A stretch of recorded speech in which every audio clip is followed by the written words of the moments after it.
il y a quelque chose dont j'aimerais parler, c'est par rapport à encore confondre la pollution dans l'ego avec l'ego lui-même.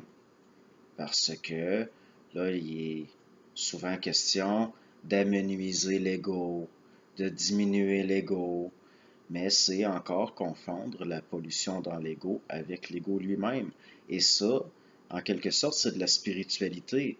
Vaut mieux un ego surdimensionné qui peut se dépolluer qu'un ego atrophié qui est tellement occupé par de la pollution qu'il n'a plus de place en tant qu'espace de manifestation créative. Il y a, parce que ça, c'est de la spiritualité encore.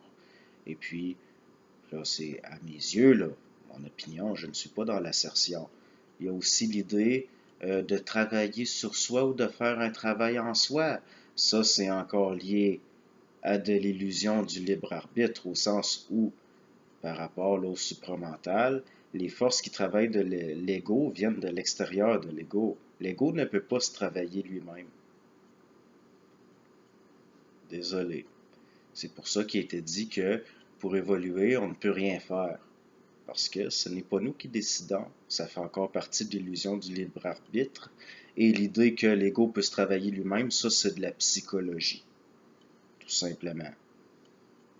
Donc, je voulais au moins dire ça parce que ça dit ça. Je parle au sens où ça dit ça quand je le parle. Tout simplement. Il y a aussi, là, par rapport au fait que je vois encore de la spiritualité, je vois encore du psychologique. D'une certaine façon, c'est correct, là. J'ai pas à. Bon.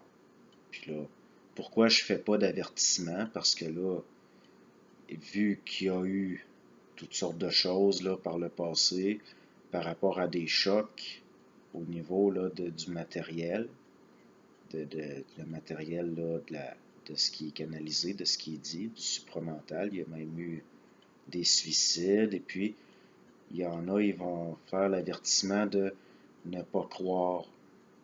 Et avant de parler, ils vont dire ne croyez pas ce que je dis, et ils vont faire des avertissements au niveau des chocs possibles. Mais le- moi, je ne vois pas l'intérêt de faire ça. Parce que ne pas croire, c'est la base. Je ne crois même pas ce que je dis. J'en tiens compte, je ne crois même pas ce que je pense, je ne m'identifie pas à mes pensées. C'est la base. Et je ne crois pas non plus lorsque ça vient d'autrui. Jamais. Ne jamais croire. Donc, je ne suis pas censé avoir à dire ça parce que c'est la base. Puis, pour ce qui est des chocs, bon, quelqu'un qui m'écoute, à ce niveau-là, ça ne m'appartient plus, ça fait partie de son expérimental à lui et je ne vais pas devenir responsable de l'expérimental d'autrui. Je ne me considère même pas responsable du mien. Donc, s'il y a des chocs de créer, ce n'est pas, ce n'est pas de ma responsabilité. Et puis, je n'ai rien dit jusqu'à maintenant. C'est s'il y a de la subjectivité dans l'interprétation ou si des fois, au niveau du contenu fréquentiel d'une forme, il y a une dichotomie trop grande avec ce que la personne qui écoute peut absorber, qu'il va y avoir des chocs. Et les chocs servent, ça fait partie de tout ça. Et c'est important, et puis ça sert. Donc, même si quelqu'un qui interpréterait mal ce que je dis se suiciderait, je ne ressentirais aucune responsabilité, mais aucune, absolument aucune. Parce que sinon, ça serait encore là de tomber dans un jeu où l'ego nourrit un libre arbitre illusoire. Donc, à ce niveau-là, je ne vois pas l'intérêt dans mon cas de faire des avertissements, mais c'est correct là, qu'il y en ait qui le fassent. Je n'ai aucun problème avec ça. Donc, c'est surtout là pour dire pourquoi. Là. Puis même là, jusqu'à un certain point, c'est à titre gracieux parce que je n'ai pas à justifier ça. Ce que je dis, je le dis.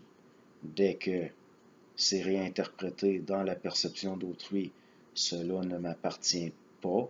À mes yeux, cela ne m'appartient pas de toute façon, même si je le diffusais pas. Donc, et puis l'affaire de les constructions thématiques. Bon, pour donner encore un exemple concret, Bernard disait, les gens mettent le social en premier, l'argent en deuxième et la santé en dernier. Et à un moment donné, il va falloir mettre ça à l'envers. Mais il va falloir remettre ça à l'envers, mettre la santé en premier, l'argent en deuxième et le social en dernier. Pourquoi est-ce que j'ai parlé de construction thématique? Parce que, moi, à mes yeux, il n'y a pas de hiérarchie à avoir au niveau de ce genre de choses-là. Parce que si vous n'avez pas, vous êtes dans la pauvreté, vous ne pourrez pas maintenir votre santé. Si vous n'avez pas de santé, vous ne pourrez pas générer de fonds. Si vous n'avez pas de social, vous aurez de la difficulté à trouver des façons pour générer des fonds. Si vous n'avez pas de fonds, vous n'arriverez pas à maintenir une santé longtemps. Et puis, à mes yeux, c'est égal. Je ne vais pas commencer à hiérarchiser des choses. C'est que les gens hiérarchisaient d'une façon. Il vient une étape après où ils vont retourner les choses. Mais par après, l'étape, c'est de tout mettre ça sur un pied d'égalité. Vu que c'est interrelié, c'est d'importance égale et c'est interchangeable. Donc, c'est ça aussi, là, les permutations interchangeables de ces choses-là. C'est un peu comme anciennement, les gens se situaient par rapport aux autres. Après, pendant le processus d'individuation, ils vont situer les autres par rapport à eux. Mais la finalité de l'individuation, c'est de se situer soit par rapport à soi, pour soi, par soi, en soi. Donc, c'est un peu ça, là, sortir d'une subjectivité, mais il y avait des étapes à suivre. C'est ça, là, au fond, là, qui fait que... Parce que si vous considérez que ce qui a été dit dans le passé n'était pas dit pour le passé, mais pour l'avenir ou pour le présent, parce que le passé, le présent et l'avenir ne font qu'un, c'est nier le processus évolutionnaire carrément. Carrément. L'évolution, ce n'est pas un passé qui s'actualise. C'est du nouveau qui remplace de l'ancien. Le nouveau est détruit, il y a du nouveau encore, et puis il y a un renouveau continuel. Donc, bon, ben, disons que c'est assez pour maintenant. Au revoir.